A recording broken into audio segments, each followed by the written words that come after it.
ದಿಸಾನಾಯಕ ಮುದಿಯನ್ಸಲಾಗೆ ಅನುರಕುಮಾರ ದಿಸಾನಾಯಕ 1968 ஆண்டு நவம்பர் 24 இலங்கையின் வடமத்திய மாகாணத்தில் அனுராதபுரம் மாவட்டத்தில் உள்ள தம்புத்தேகம கிராமத்தில் பிறந்தார். அவரது தந்தை ஒரு தொழிலாளி மற்றும் அவரது தாயார் ஒரு இல்லத்தரசி. அவருக்கு ஒரு சகோதரி என நடுத்தர குடும்பம். தம்புத்தேகம காமினி வித்தியாலயம் மற்றும் தம்புத்தேகம மத்திய கல்லூரியில் தனது கல்வியை பெற்று கல்லூரியில் இருந்து பல்கலைக்கழக பிரவேசத்தை பெற்ற முதல் மாணவனாக ஆனார். பள்ளி பருவத்திலிருந்தே அரசியலில் ஈடுபட்டிருந்த திசாநாயக்க 1987 JVP எனும் கட்சியில் இணைந்து மாணவர் அரசியலில் தீவிரமாக ஈடுபட்டார். பேராதனை பல்கலைக்கழகத்தில் நுழைந்த அவர் சில மாதங்களுக்கு பிறகு அச்சுறுத்தல் காரணமாக வெளியே ஒரு வருடம் கழித்து 1992 கலனி பல்கலைக்கழகத்திற்கு மாற்றப்பட்டார். 1995 இயற்பியல் அறிவியல் பட்டம் பெற்றார் திசாநாயக்க. அரசியல் வாழ்க்கை 1995 அவர் சோசலிச மாணவர் சங்கத்தின் தேசிய அமைப்பாளராக ஆனதோடு JVPயின் மத்திய செயற்குழுவில் நியமிக்கப்பட்டார்.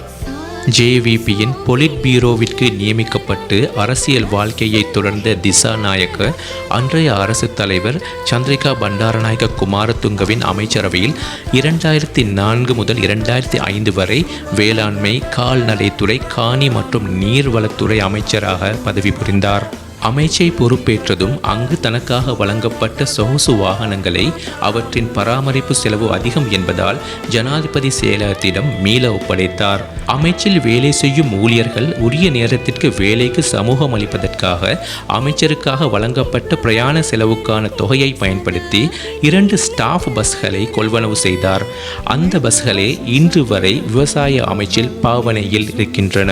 இவர் அமைச்சராக இருந்த கால பகுதியிலேயே கூடிய நெல் விளைச்சலை இலங்கை பெற்றுக்கொண்டது என்பதும் குறிப்பிடத்தக்கது.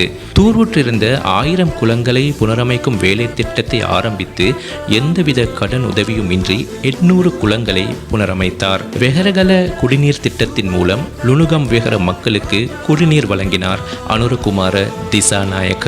நஷ்டத்தில் இயங்கியதால் வெளிநாட்டு நிறுவனம் ஒன்றுக்கு விற்பனை செய்யப்படவிருந்த மில்கோ நிறுவனத்தை குறுகிய காலத்திலே லாபமீட்டும் நிறுவனமாக மாற்றி காட்டினார்.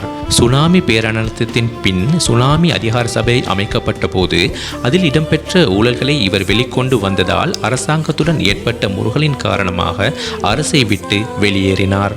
2010 ஆண்டு பாராளுமன்ற தேர்தலில் மீண்டும் வெற்றி பெற்று பாராளுமன்றம் நுழைந்தார் திசாநாயக்க.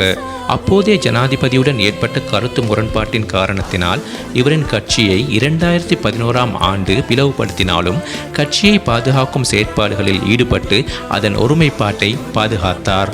2014 ஆண்டு கட்சியின் தலைமை பொறுப்பையும் ஏற்கிறார் அனுரகுமார திசாநாயக்க.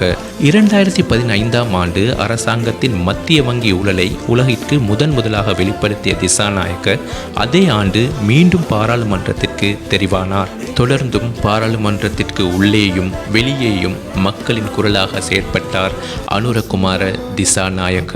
இன்று வரை இவருக்கு எதிராக எந்த ஒரு போலீஸ் நிலையத்திலும் ஒரு முறைப்பாடும் இல்லை, எந்த ஒரு நீதிமன்றத்திலும் ஒரு வழக்கு பதிவும் இல்லை, ஒரு ஊழல் குற்றச்சாட்டும் இல்லை. திசாநாயக்க முதியன்சலாகே அனுரகுமார திசாநாயக்க இலங்கை ஜனநாயக சோசலிச குடியரசின் 9வது நிறைவேற்று அதிகாரம் கொண்ட ஜனாதிபதியாக தெரிவு செய்யப்பட்டிருக்கிறார். நம் நாட்டு மக்களின் அபிலாஷைகளை நிறைவேற்றக்கூடிய ஒரு சிறந்த ஜனாதிபதியாக வலம் வர வாழ்த்துகிறோம்.